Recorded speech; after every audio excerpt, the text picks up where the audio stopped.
The day writes the words. And you've checked these figures? Balian glanced up from his chair to challenge Kay, locking eyes with his subordinate. Kay nodded briefly. Twice, sir. I'm sure they're correct. Seemingly unconvinced, Balian decided to pick it apart, line by line. The League, 12.9%. Why is that so high? Didn't their general give orders to plunder? Aye, but there was a score of military units supporting them, Kay responded. Fine. Dawn. 41.8% of the land taken so far is attributable to the Dornish. That's fine. Kay winced slightly, knowing what was coming next. Balian finally dropped all pretense of disinterest in the outcome and got to what was really bothering him. But look, this can't be right. The Varushkans took 45.3% of the territory. They didn't have any more armies there than us. How did they manage that? It's correct, sir. It was the Golden Axe. A large army, with orders to take their land. Theirs was by far the biggest impact. Kay tried not to sound defensive.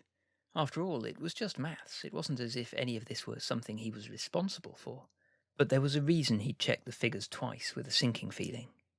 Like his superior, he'd originally assumed the Dornish armies would be leading from the front at this point. Balian frowned again, but he pushed the sheet with the figures on into the leather folder and closed it. Very well, those are the figures. We'll pass them on. Overview. As the Empire divides the Barons, so the Barons has increasingly begun to divide the Empire.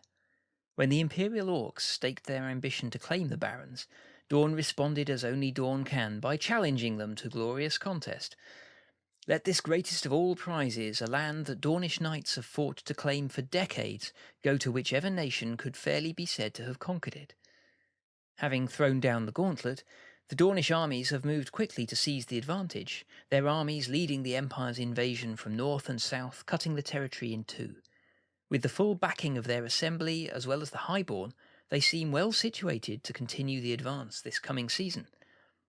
But the General Assembly are not so easily impressed. It seems that the priests who care to express an opinion are not well pleased by either the contest or the Dornish advance. We firmly reject the notion that the fate of the Barons should be decided by a reckless challenge. We will not subvert the existing legal framework for the sake of vain glory. We prove our worth through service to this empire, spending our blood and one life on protecting all nations and saving Imperial lives. We are loyal to the core. While ambition leads us to the Barons, we will not abandon our allies.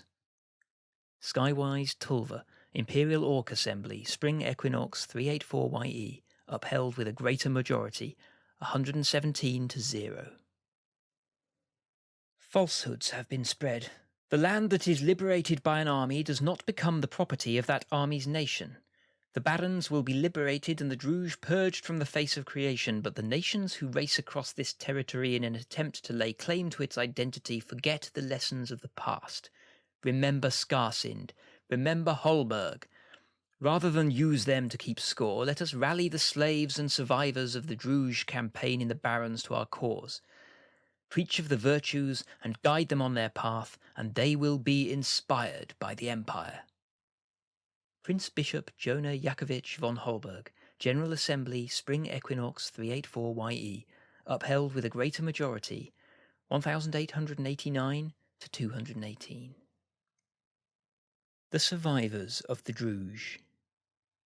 At the spring equinox, the General Assembly of the Imperial Synod passed a mandate with a greater majority decrying efforts to claim the Barons as a prize and calling on the nations of Empire to rally the slaves and survivors of the Druj campaign in the Barons to the Empire's cause. Legally speaking, Prince Bishop Jonah Yakovich von Holberg is perfectly correct. The decision of which nation a territory will be allocated to is a political decision. The idea that it should be given to whoever fought for it has never been the law. Despite this, many nations often feel they have a right to a territory. Wintermark likely does not expect the Imperial Senate to allocate Semasuak to the League or the Marches. They have long ties with the land and thousands of their people living there even now. That doesn't give them any kind of legal right to the territory, not in imperial law, but it does create a powerful moral imperative that is often difficult to resist. Such moral imperatives can arise in different ways. The Prince Bishop cites the example of Holberg, a city that is infamous to many in Dawn. They fought and bled to liberate the territory, driving the Druge back, only to see the League snatch the prize from them in the Senate. It's not clear if citing Holberg is meant as a rejoinder or as a threat. What happened in Holberg could easily happen again. The Dornish armies could bleed to conquer the barons, and then the Imperial Senate has the legal right to give that territory to whomever they please. Fortunately, this growing conflict between the Synod assemblies has little impact, because the decision will ultimately be taken in the Imperial Senate. The Synod can move the hearts and minds of the people of the Empire, but the hearts and minds of senators are a different matter. The Dornish have made their challenge clear, and they certainly seem intent on pursuing it this season. Whether or not the Senate recognise those efforts is a decision for those who elect the throne. However, the General Assembly could influence the course of the campaign in the Barrens by passing the following mandate. The Barrens is a land to be liberated, not a prize to be claimed. We send named priest to urge the nations of the Empire to turn aside from this campaign of conquest. Let us rally the slaves and survivors of the Druge campaign in the Barrens to our cause. We send named priest with 75 Lao to discourage a campaign of brutal conquest. Synod mandate, General Assembly. If this mandate were enacted, it would raise doubt in the mind of every imperial soldier sent to the Barrens with orders to conquer. Orders to defend captured regions or to rally slaves to revolt would not be affected, but any other offensive order other than break the chains would suffer a 20% penalty to territory captured until the start of the summer solstice 385 YE. It would send a clear, unambiguous signal to every nation that the Imperial Synod seek a different path in the Barrens.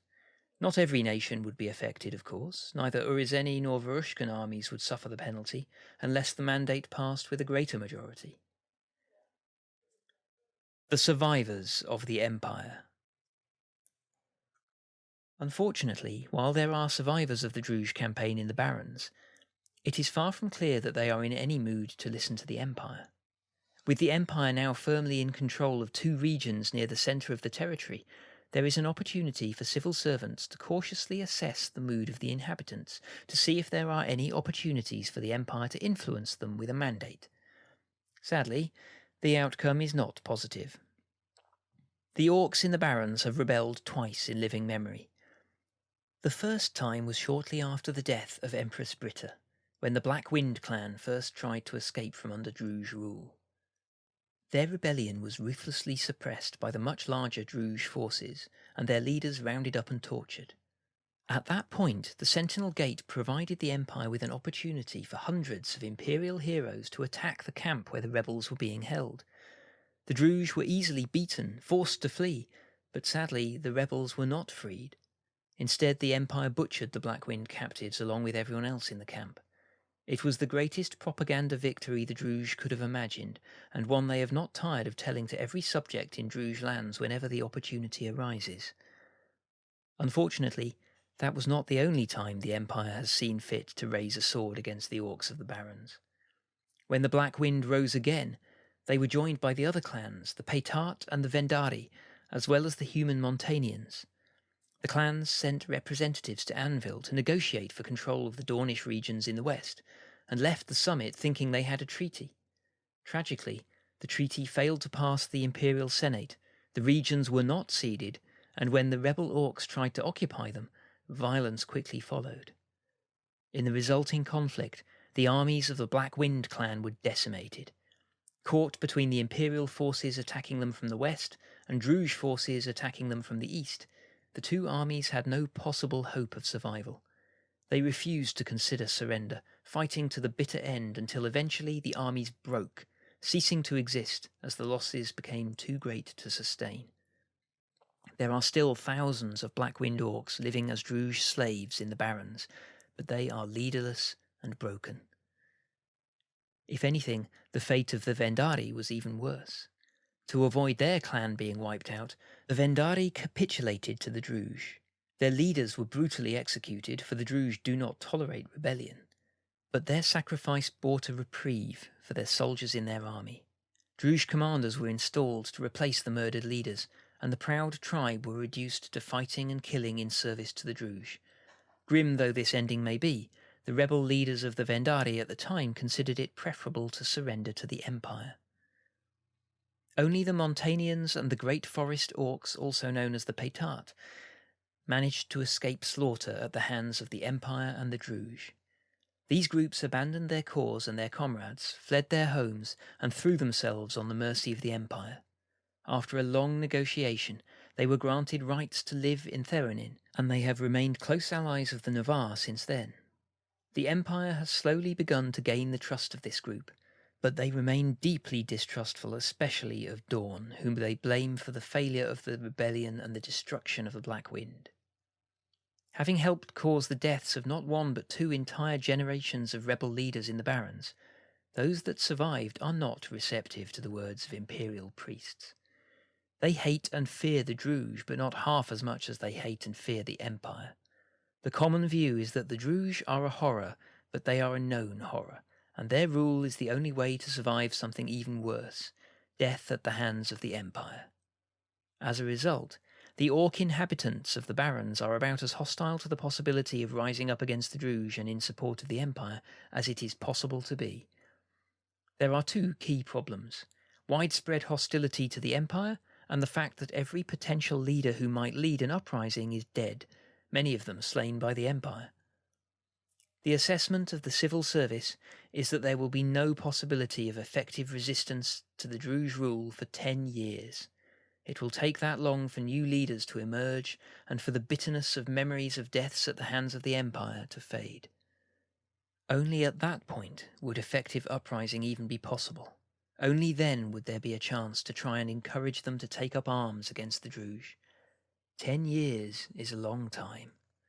Fortunately, there are steps the Empire could take to try and rebuild trust and speed up that process. The Winter Sun. The first army of the Imperial Orcs, the Winter Sun, are freedom fighters who could come to the Barrens and mount a campaign to incite a rebellion. Each season the army spent campaigning in the Barrens with orders to break the chains of the inhabitants would reduce the time required to make an effective rebellion possible by 1 year, in addition to any other effects it may have. Reconcile the past. Dawn has wronged the Great Forest Orcs. We have hunted them like beasts through the trees. The Imperial Senate rejected the first hand they reached out to us, and we turned our armies upon them, massacring them in the Barrens. Let us show respect for the Great Forest Orcs, for their lives, for their traditions, their way of being, in such ways as our skills and virtue permit. We cannot redress the wrongs of centuries. We cannot undo what we have done. It is too late for that. But we can say no more and start to rebuild the trust that we lost. Mile Dongion of House Remis Dawn Assembly, Spring Equinox 384YE, upheld 202 to 50. Mile Dongion of House Remis raised a lengthy judgment in the Dawn Assembly which was passed with a simple majority, calling on Dawn to renounce the mistakes of the past and to work with the Great Forest Orcs to rebuild trust. Although it did not get a greater majority, the Great Forest Orcs are aware of the judgment and the reaction to it. As a result, here is an opportunity to blunt the impact of the Imperial attacks on the Barrens Orcs if the military council chose to take it. If the Empire was successful and the Great Forest Orcs were able to conduct a ceremony of reconciliation, as detailed in the As Waters Dripping Down battle opportunity, then in addition to the other effects, it would reduce the time required for an effective rebellion to begin by 2 years. Disposition of the spoils. The one clan of Barrens Orcs that are eager to fight the Druge are the Great Forest Orcs. There are very few of them left in the Barrens, however. Most fled to Theronin after the failure of the last rebellion. They have built good relations with the Empire, though there is still a great deal of mistrust. The Great Forest Orcs greatly desire to return to their homes in the Forest of Paytart, in the Barrens, and Cassinia, but they are fully aware that there is no prospect of that happening at the moment unless the Empire defeats the Druge and wrests control of the territory from them. Of course, if that happens, then that still leaves the question of what might happen to the forest of Pétart, and in particular to the valuable grove of weirwood trees that grow there. The great forest orcs are no fools. They have seen firsthand how valuable such resources are to the Empire. If the Imperial Senate passed a suitably worded motion indicating that the heart of Pétart and everything that grows there would be ceded to the great forest orcs when the Empire takes the barons, that would address the fears of the orcs. They understand that the Empire cannot bind the hands of a future Senate. They understand that the motion won't have legal authority, but it will acknowledge a moral authority, and that is enough for them.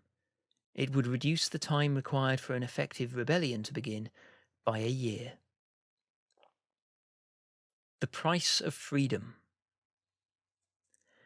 There is one group of humans who could help raise a rebellion in the Barrens. The Montanians were crucial in uniting the disparate clans of orcs who dwell in the Barrens and inciting the second rebellion against the Druge. The Empire could reach out to them and ask for their aid to try again. Unfortunately, the Montanians are heretics. They're ardent advocates of the malign spiritual force of anarchy. They have been utterly meticulous to avoid any hint of preaching their views inside the Empire's borders. They seem quite convinced that to do so would mean their deaths, and quite possibly the deaths of their friends, the great forest orcs.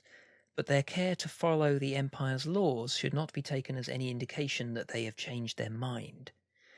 If the Imperial Synod wanted to recruit the help of the Montanians, they could do so. But it would require the Imperial Synod to directly address the role of anarchy in the pantheon of human faith. The Imperial Synod could pass a judgment to make the following change of doctrine.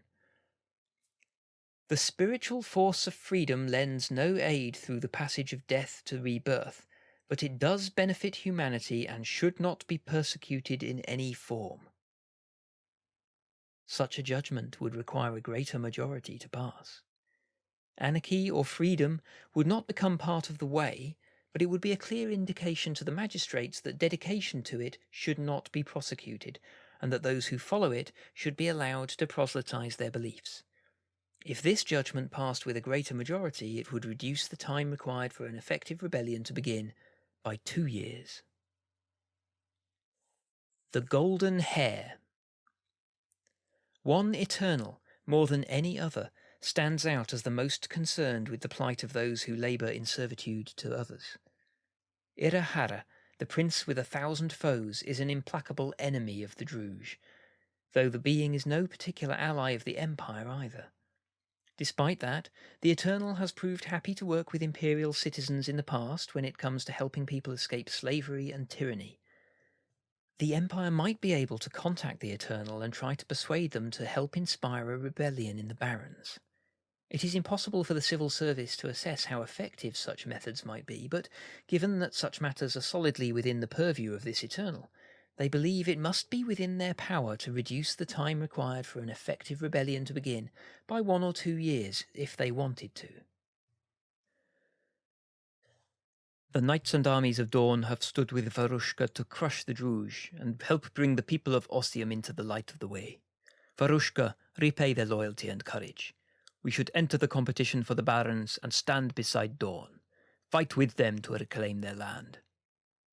Warden Dubravka, Varushka Assembly, Spring Equinox 384YE, upheld with a greater majority, 204-0.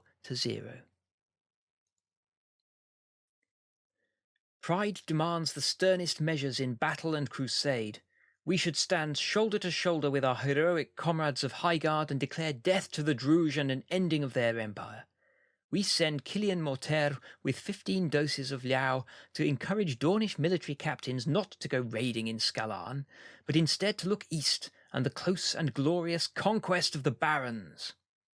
Killian Morter, Dawn Assembly, Spring Equinox 384YE, upheld with a greater majority, 266-24.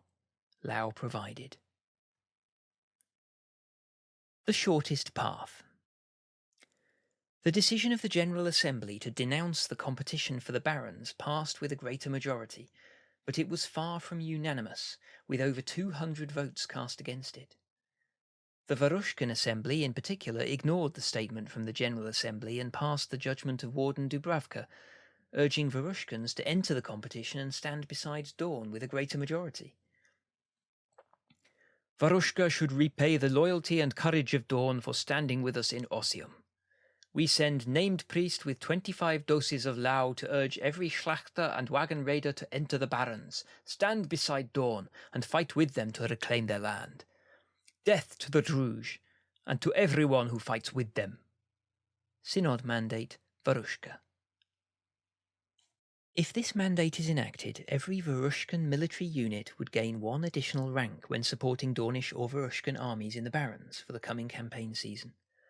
Whether the mandate is passed or not, any military units that want to support the Dornish claim to the Barrens can throw their support behind one of the Dornish armies. The civil service includes military units regardless of any nation as part of the military strength of the army they are supporting. The Dornish Assembly passed a mandate raised by Killian Mortair urging Dornish military units to turn aside from the raid on Skellarn and look east to the glorious conquest of the Barrens.